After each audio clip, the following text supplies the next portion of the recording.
and talking about the governor, Tim Walz there, his complicity in the dysfunction in Minnesota, the fraud in Minnesota, was discussed earlier today. Let's hear from David Hosh. He's the independent journalist who featured in Nick Shirley's videos exposing fraud in Minnesota. He testified to lawmakers on Capitol Hill earlier today.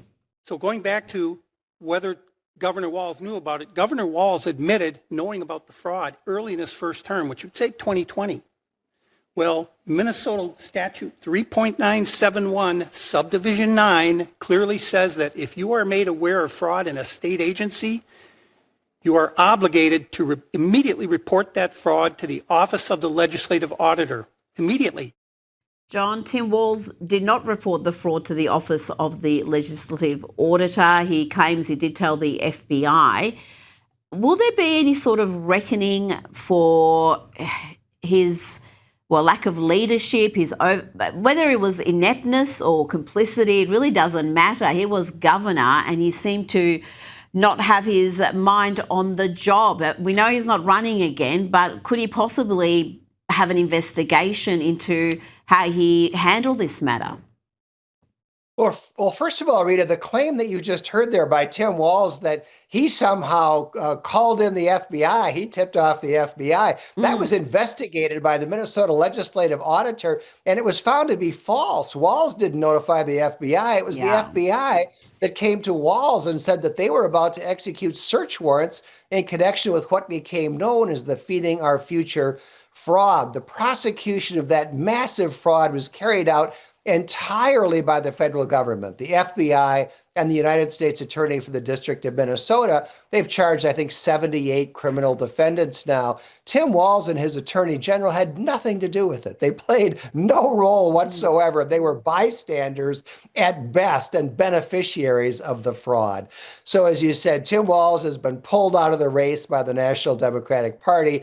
His political career appears to be over, and there are reports that he's been referred to for some criminal investigation. I'm doubtful that's going to go anywhere, but we'll see what happens. Now, I think we should leave the last word about Governor Tim Walz to Senator John Kennedy from the great state of Louisiana. Governor Tim Walz, whatever he says, believe the opposite.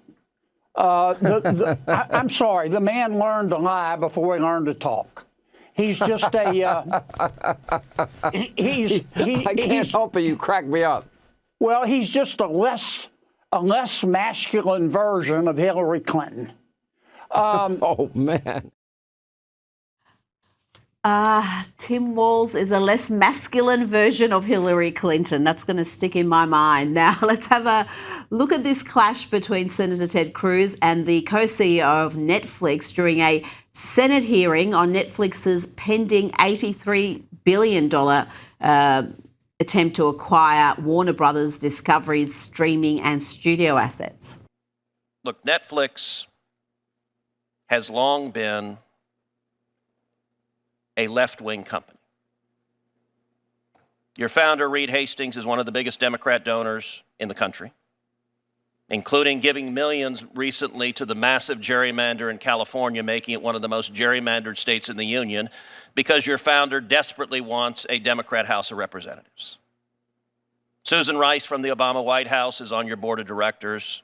You guys gave $50 million to the Obamas, as far as I can tell, to produce no discernible content whatsoever. How would you tell a Texan sitting at home to feel comfortable? CNN is already a dumpster fire. There's nothing resembling objectivity. There's nothing resembling journalism anymore.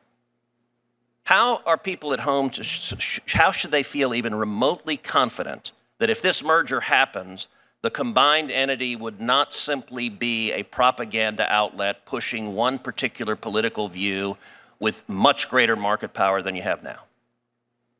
Well, sir, we would fail. We would fail pushing a political view or propaganda. We deliver entertainment to consumers. Our consumers see our business pretty much the way they see America. About 40% conservative, about 40% liberal, about 20% don't know.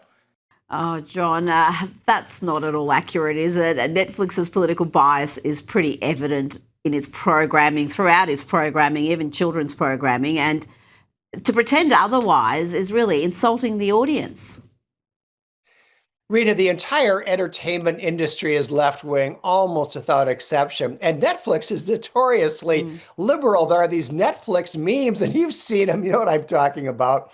Netflix takes a Yes. program, and then there's the Netflix version. And in the Netflix version, all the characters are non-white and gay. It is a standing joke. We see it all the time. Yes. These people are not fooling anyone.